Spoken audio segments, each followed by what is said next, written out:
为什么要做成这个样子？好像2个眼睛，1个嘴巴。你看那底下，你可以看到那个马达轴心哦，你可以看到气泡线，气泡线黑掉了，空烧掉了。这个12伏特的小型的抽水机，放水沟，田间的那个小水沟呢。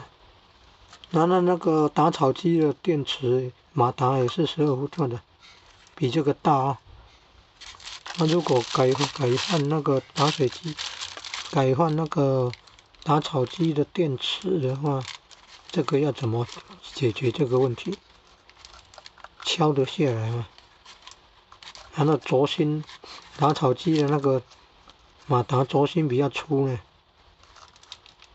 这个问题是用焊枪把它融的变软了，然后拔掉，然后可以接到那个打草机马达的轴心嘛。然后防水的问题，这个防水设计的问题也是一个问题。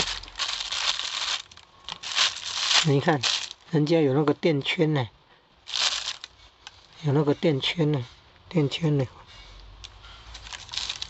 电圈在套这边的了，可能电圈是防那个水进去马达。你看，我看你底下好像还有那个防水的构造哦。